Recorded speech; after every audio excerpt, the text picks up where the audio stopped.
nama saya Aurelius Versa dan kali ini saya akan membahas tentang klasifikasi makhluk hidup dua kingdom dan juga tiga kingdom. Oke, kita mulai dari sistem klasifikasi dua kingdom terlebih dahulu. Dalam sistem klasifikasi dua kingdom terbagi menjadi dua periode masa. Yang pertama dari periode masa Aristoteles dan yang kedua adalah periode masa Carolus Linnaeus. Sebelum kita membahas lebih lanjut tentang sistem klasifikasi dua kingdom ini, alangkah baiknya kita ketahui dulu siapa itu Aristoteles dan siapa itu Carolus Linnaeus. Aristoteles merupakan ahli biologi. Dia adalah murid dari Plato sekaligus guru dari Alexander Agung. Aristoteles ini banyak menulis tentang macam-macam disiplin ilmu, termasuk fisika, metafisika, puisi, logika, retorika, politik, pemerintahan, dan sampai biologi dan zoologi. Bersama dengan Socrates dan Plato, ia dianggap menjadi seorang dari antara tiga orang filsuf yang paling berpengaruh di pemikiran barat. Aristoteles ini tertarik dengan ilmu pengetahuan. Dengan itu, maka dia menggunakan metode logika dari Plato, yaitu bapak metode ilmiah, untuk secara khusus tertarik pada ilmu pengetahuan biologi, khususnya pada klasifikasi tumbuhan dan hewan. Nah, Aristoteles ini lahir di Stagira, kota di wilayah Chalcidice Yunani yang dahulunya termasuk ke dalam wilayah Makedonia Tengah. Itu sekitar tahun 384 sebelum Masehi. Aristoteles bukan berasal dari keluarga kaya, ayahnya hanyalah seorang tabib pribadi raja, yaitu Raja Amnitias dari Makedonia. Pada usia 17 tahun, Aristoteles ini sudah menjadi murid dari Plato. Yang kedua adalah Carolus Linnaeus. Carolus Linnaeus atau sering disebut dengan Carl Linnaeus atau Carl von Linn dalam bahasa Swedia. Ia lahir di Reshout, Småland, Swedia pada 23 Mei 1707 dan meninggal di Uppsala pada 10 Januari 1778. Carolus Linnaeus dikenal sebagai bapak taksonomi modern, sekaligus salah satu dari bapak ekologi modern. Carolus Linnaeus adalah seorang ahli biologi, ahli zoologi, sekaligus dokter yang terkenal pada zamannya. Pada 1735, Carolus Linnaeus menerbitkan edisi pertama dari Systema Naturae atau The System of Nature, berupa pamflet kecil yang menjelaskan sistem klasifikasi alam yang baru. Dua kontribusi Carolus Linnaeus yang paling penting dalam taksonomi adalah sistem klasifikasi hierarkis dan sistem klasifikasi binomal nomenklatur. Akan masuk ke dalam sistem klasifikasi dua kingdom. Seperti yang sudah saya sebutkan tadi, sistem klasifikasi dua kingdom itu terbagi menjadi dua periode masa, yaitu pada periode masa Aristoteles dan Carolus Linnaeus. Pada masa Aristoteles, makhluk hidup itu dikelompokkan menjadi dua kingdom, yaitu kingdom tumbuhan dan kingdom hewan. Jadi pada masa Aristoteles ini bisa dibilang ini merupakan masa-masa awal ya, di mana hanya terdapat dua kingdom, yaitu tumbuhan dan hewan. Ini merupakan klasifikasi yang paling simpel dan paling dasar. Nah, lalu pada masa Carolus Linnaeus, yaitu sekitar tahun 1758, si Carolus Linnaeus ini menyempurnakan klasifikasi dari Aristoteles. Nah, dia itu disempurnakan dengan mengelompokkan makhluk hidup dengan membedakannya menjadi dua kingdom, yaitu plantae dan animalia. Jadi kalau Aristoteles itu tumbuhan dan hewan, kalau si Carolus Linnaeus ini dia lebih kompleks lagi, yaitu plantae dan animalia. Dimana kalau kingdom plantae atau kerajaan tumbuhan itu tumbuhannya disebutkan memiliki ciri-ciri seperti terdapat dinding sel yang tersunata selulosa, terus berklorofil, berfotosintesis dan lainnya. Dan contoh-contoh tumbuhan itu seperti ada ganggang, lumut, paku-pakuan, tumbuhan berbiji, tumbuhan tak berbiji. Nah, itu termasuk ke dalam kingdom plantae. Lalu kingdom animalia atau kerajaan hewan. Ciri-ciri dari kingdom animalia ini adalah tidak berdinding sel, tidak berklorofil, bisa bergerak bebas. Nah, contoh-contohnya itu ada protozoa, porifera, coelenterra, mollusca, arthropoda, echinodermata, dan chordata.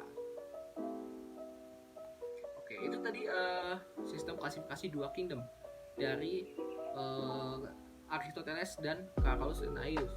Jadi bisa disimpulkan bahwa kalau Aristoteles itu dia lebih menjelaskan secara dasar, di mana hanya terdapat tumbuhan dan hewan.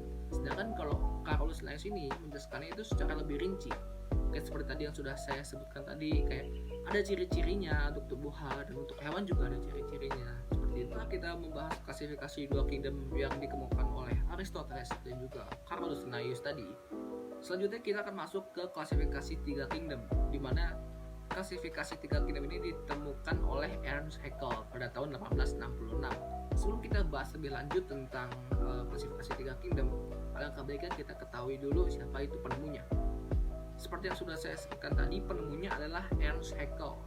Ernst Haeckel atau Ernst Heinrich Philipp August Haeckel itu lahir pada tanggal 16 Februari 1834 di Potsdam. Pada tahun 1852, Haeckel ini menyelesaikan studinya di Dom Gymnasium atau sekolah menengah atas katedral di Merseburg. Lalu Ernst Haeckel ini belajar kedokteran di Berlin dan juga Würzburg, di mana dia ini di bawah bimbingan dari Albert von Kolliker, Franz Leydig, dan Rudolf Virchow, di mana ia bekerja sebagai asisten walaupun hanya dalam waktu yang singkat saja.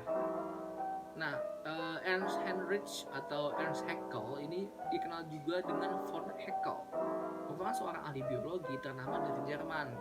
Dia juga dikenal sebagai seorang naturalis, seorang filsuf, dokter, profesor, dan juga seniman. Ia menemukan dan menjelaskan dan juga memberi nama untuk ribuan spesies baru, membuat peta pohon genealogi dan hubungan semua makhluk hidup, serta membuat istilah biologi baru seperti filum, filogeni, ekologi, dan juga kingdom protista. Nah, lalu kita akan membahas tentang klasifikasi tiga kingdom menurut Ernst Haeckel. Menurut Ernst Haeckel, klasifikasi makhluk hidup dibagi menjadi tiga kingdom. Yang pertama adalah kingdom protista, kedua adalah kingdom plantae atau tumbuhan, dan yang ketiga adalah kingdom animalia atau hewan. Kingdom protista memiliki ciri-ciri tersusun atas satu sel atau banyak sel. Inti sel ini tidak memiliki membran atau selaput inti, atau biasa sih kita kenal dengan eukariotik. Contohnya adalah ganggang biru. Kelebihan dari organisme pada protista ini, dia itu rata-rata bentuknya itu mikroskopis, bersel satu dan juga multiseluler. Nah, ini biasanya dia itu dikelompokkan ke dalam kingdomnya sendiri dan berbeda dari kingdom animalia maupun kingdom plantae. Penyebabnya karena dari segi fisiologis, morfologis, maupun anatominya ini sangat berbeda. Kingdom protista juga memiliki perbedaan dari kedua kingdom lainnya. Lalu kekurangannya pada kingdom protista adalah bakteri tidak dapat digolongkan ke dalam kingdom protista karena bakteri adalah organisme mikroskopis yang tidak memiliki inti sel. Lalu yang kedua adalah kingdom plantae atau tumbuhan. Nah, kingdom plantae atau tumbuhan ini memiliki ciri-ciri di mana organisme itu mampu memproduksi makanannya sendiri atau dikenal dengan sebutan autotrof. Ciri-ciri dari tumbuhan adalah sebagai berikut. Yang pertama adalah multiseluler. Lalu yang kedua, eukariotik. Yang ketiga, mampu berfotosintesis. Dan yang keempat, dinding sel dari tumbuhan ini terbuat dari selulosa. Lalu kingdom yang ketiga dan juga kingdom yang terakhir yaitu animalia atau hewan. Nah, ciri-ciri dari kingdom animalia atau hewan ini, organismenya itu dapat bergerak secara aktif dan biasanya organismenya itu bersifat eukariotik. Mereka bisa mendapatkan makanannya dengan memakan organisme lain atau sering disebut dengan heterotrof. Sama halnya dengan sistem dua kingdom yang dijelaskan oleh Carolus Linnaeus dan juga Aristoteles, di mana pada klasifikasi dua kingdom ini kelompok organisme yang termasuk ke dalam dunia hewan dimulai dari protozoa sampai dengan chordata.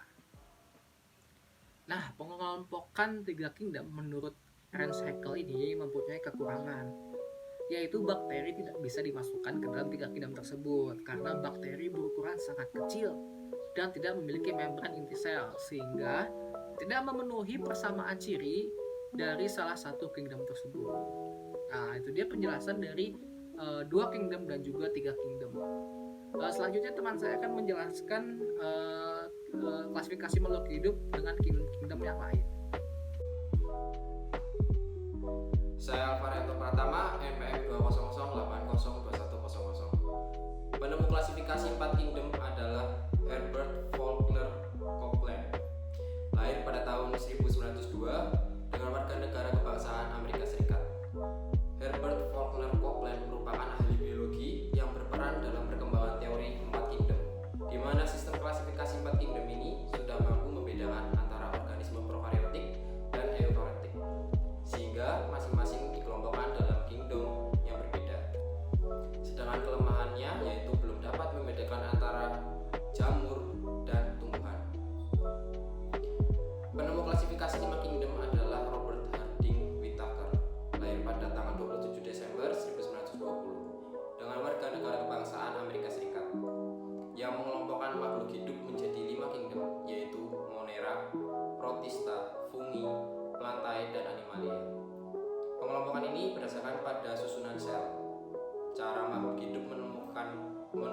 ketapanannya, dan tingkatan makhluk hidup.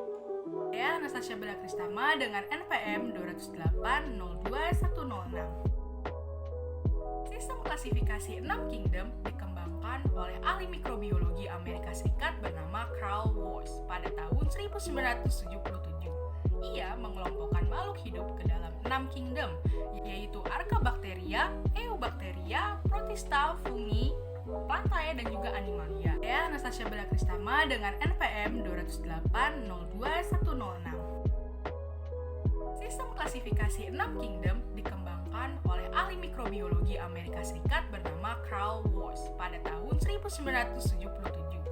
Ia mengelompokkan makhluk hidup ke dalam 6 kingdom, yaitu Archaebacteria, Eubacteria, Protista, Fungi, Plantae, dan juga Animalia. Ya, selanjutnya saya Realinus Maximiliano Aryo Widadana Prakoso dengan NPM 200802127 akan menjelaskan tentang klasifikasi 6 kingdom yang dikemukakan oleh ilmuwan bernama Carl Woese. Pertama-tama, yang membedakan dengan klasifikasi 5 kingdom milik Robert Whittaker adalah adanya pembagian kelompok pada kingdom Monera. Di klasifikasi 6 kingdom milik Carl Woese ini, Monera dibedakan menjadi dua, yaitu kingdom Archaebacteria dan Eubacteria. Mereka dibedakan karena adanya atau tidaknya dinding peptidoglikan pada dinding selnya. Lalu, klasifikasi makhluk hidup milik Carl Woese ini dibedakan menjadi 6 kingdom, yaitu yang pertama adalah Archaebacteria. Pada kingdom Archaebacteria ini, seperti saya bilang tadi, dia dipisahkan oleh Eubacteria karena pada Archaebacteria ini tidak memiliki peptidoglikan pada dinding selnya. Lalu persamaannya dengan Eubacteria, keduanya tidak memiliki membran inti atau yang sering kita sebut prokaryotik.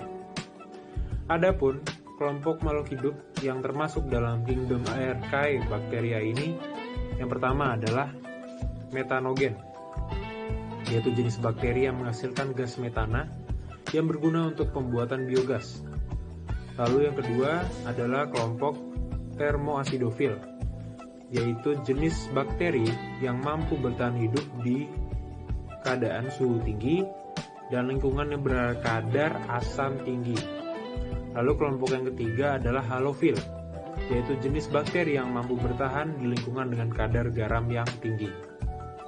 Lalu yang kedua adalah kingdom Eubacteria.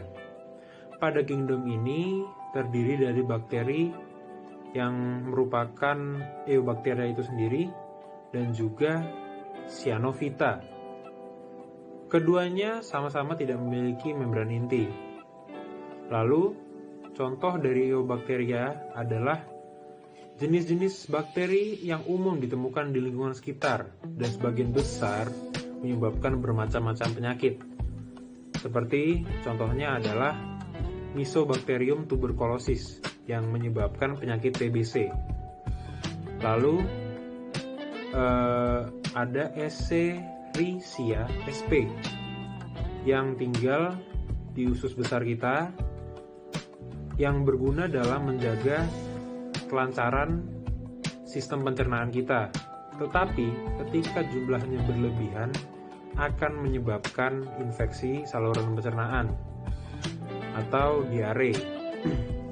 Lalu contoh berikutnya ada Treponema pallidum yang menyebabkan penyakit raja singa yang menyerang pada daerah kelamin dan juga mulut. Lalu ada Cyanophyta. Pada Cyanophyta ini umumnya memiliki pigmen warna vicocyanin sehingga sering disebut ganggang hijau biru. Lalu klasifikasi ketiga yaitu adalah kingdom Protista. Pada kingdom Protista terdapat dua, yaitu protozoa dan alga. Protozoa merupakan hewan bersel satu yang sudah memiliki membran inti, yang kita sering sebut eukariotik. Lalu, protozoa ini dibedakan menjadi beberapa kelompok berdasarkan ada dan tidaknya alat gerak. Yang pertama adalah rhizopoda. yaitu jenis yang memiliki alat gerak berupa kaki semu atau pseudopodia. Contohnya adalah amoeba. Lalu berikutnya adalah flagellata, jenis yang memiliki alat gerak berupa flagel. Contohnya adalah euglena.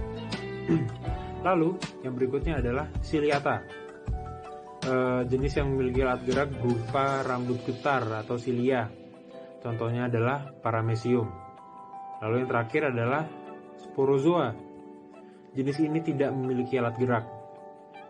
Contohnya adalah plasmodium, yang merupakan penyebab dari penyakit malaria. Lalu, selain protozoa, pada kingdom protista ini juga terdapat alga. Pada alga ini tersusun atas satu sel, maupun juga ada yang banyak sel atau multiseluler. Alga dibedakan lagi menjadi beberapa kelompok berdasarkan pigmen yang mendominasi, yaitu yang pertama adalah Chlorophyta, yang didominasi pigmennya oleh klorofil sehingga sering dikenal dengan ganggang hijau. Lalu yang kedua adalah Phaeophyta, memiliki pigmen yang didominasi oleh fukosantin sehingga sering dikenal dengan ganggang coklat. Lalu yang ketiga adalah Chrysophyta, yang memiliki pigmen yang didominasi oleh xanthofil sehingga sering dikenal dengan ganggang emas atau pirang. Lalu yang terakhir, yang keempat adalah Rhodophyta, jenis yang memiliki pigmen yang didominasi oleh phycoerythrin sehingga sering dikenal dengan ganggang merah. Lalu berikutnya, kingdom keempat ada kingdom fungi. Kingdom fungi ini terdiri dari semua jenis jamur yang memiliki ciri eukariotik dan umumnya tersusun oleh banyak sel atau multiseluler, dan tubuhnya tersusun atas hifa atau yang sering kita kenal dengan nama benang-benang halus. Lalu tidak memiliki klorofil dan bersifat saprofit atau yang biasa kita kenal dengan sebutan makhluk pengurai. Oke, selanjutnya yang kelima adalah kingdom Plantae. Pada kingdom Plantae ini semua organismenya terdiri dari organisme yang memiliki klorofil, sehingga sering disebut sebagai organisme autotrof. Autotrof yaitu adalah organisme yang mampu menghasilkan senyawa organik yang dapat dimanfaatkan oleh organisme lain. Jadi mereka bisa membuat makanannya sendiri tanpa harus memangsa makhluk lain. Lalu pengelompokan dari Plantae itu sendiri terdiri atas yang pertama adalah Birophyta atau yang sering kita kenal lumut. Lalu pada tumbuhan lumut ini umumnya belum memiliki akar, tidak memiliki batang daun sejati atau yang bisa kita sebut Psalophyta, dan bersifat Atrachaephyta, yaitu tidak memiliki pembuluh angkut. Lalu dalam pertumbuhan dan perkembangannya, lumut mengalami metagenesis, yaitu pergiliran keturunan dari fase gametofit ke fase sporofit. Lalu berikutnya ada Pteridophyta atau yang sering kita kenal dengan sebutan paku-pakuan. Pada tumbuhan paku ini sudah memiliki akar, batang, dan daun, atau yang biasa kita sebut Cormophyta, dan memiliki pembuluh angkut juga, atau yang biasa dengan kata lainnya adalah Tracheophyta. Seperti halnya lumut, tumbuhan paku mengalami metagenesis juga dalam pertumbuhan dan perkembangannya, yaitu peralihan dari gametofit ke sporofit tadi. Lalu yang ketiga, yang terakhir adalah Spermatophyta. Pada jenis ini merupakan tumbuhan berbiji. Dibedakan lagi menjadi dua, yaitu Gymnospermae atau yang sering kita kenal dengan berbiji terbuka, dan Angiospermae, yaitu berbiji tertutup. Pada Gymnospermae memiliki alat perkembangbiakan berupa strobilus atau runjung, Sedangkan pada Angiospermae memiliki alat perkembangbiakan berupa bunga. Lalu pada Angiospermae dibedakan atas monokotil dan dikotil berdasarkan jumlah keping biji yang dimiliki. Oke, selanjutnya ada Kingdom Animalia, yaitu kingdom yang keenam dan juga yang terakhir, yang merupakan kelompok makhluk hidup yang anggotanya merupakan hewan. Pada kingdom ini dibedakan lagi menjadi dua, yaitu Vertebrata, yaitu hewan tidak bertulang belakang, dan Vertebrata. Lalu pada Vertebrata itu sendiri dibedakan lagi menjadi 5, yaitu ada Porifera, yang merupakan hewan yang memiliki pori-pori dengan bentuk tubuh seperti spons. Hewan jenis ini biasanya hidup di perairan, wilayah perairan. Warna tubuhnya juga bermacam-macam, ada yang merah, kuning, hijau, dan lain-lain. Contohnya seperti Spongilla, Spongia, Peorion, dan Siva. Lalu yang kedua ada Coeloenterata, yang merupakan hewan berongga yang memiliki tentakel untuk menangkap mangsanya. Pada permukaan tentakelnya terdapat sel beracun yang dapat menyengat. Bentuk tubuh dari Coeloenterata ini ada yang berbentuk polip yang melekat di substrat tempat hidupnya, dan ada juga yang berbentuk medusa yang dapat bergerak aktif di dalam air. Contohnya ada ubur-ubur, bunga karang, obelia, hydra, dan anemon. Lalu ada berikutnya ada kelompok Vermes, yaitu cacing yang biasa kita kenal cacing, lalu yang merupakan hewan yang bertubuh lunak. Yang bertubuh lunak, tak bercabang, dan bentuk tubuhnya simetris bilateral. Pada Vermes itu sendiri dibagi menjadi 3 lagi, yaitu ada cacing pipih, cacing gilik. Yang cacing gilik ini bentuknya bulat, panjang, dan tidak bersegmen. Lalu yang terakhir ada Annelida, tubuhnya berbentuk berruas-ruas seperti cincin. Contoh dari Vermes ini ada cacing hati, cacing perut, cacing lintah. Habis itu ada cacing pipi juga.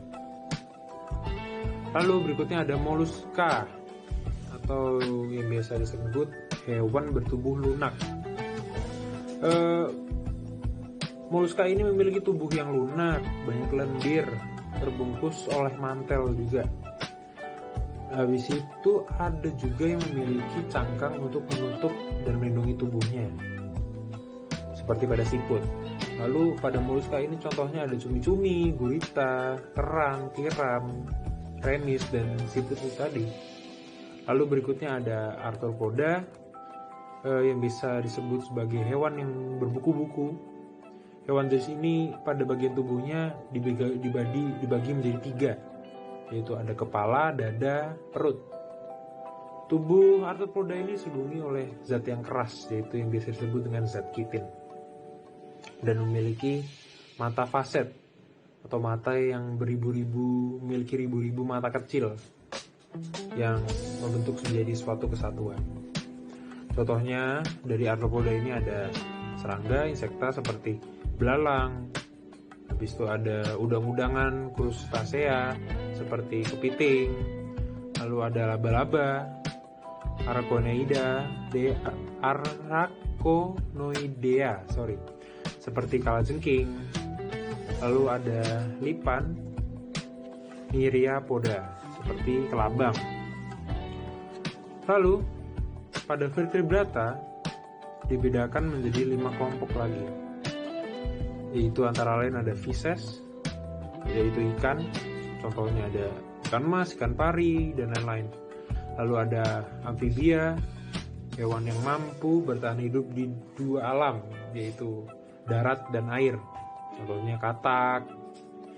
Lalu ada reptilia, hewan yang berjalan dengan cara merayap, contohnya kura-kura, ular, buaya, dan lain-lain.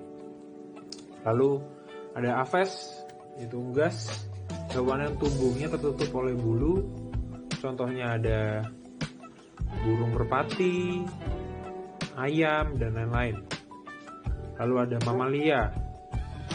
Habis itu hewan Mamalia ini merupakan hewan yang menyusui, hewan yang beranak dan memiliki kelenjar susu, contohnya seperti sapi, kambing, kera, orangutan, dan kita sendiri. Sekian,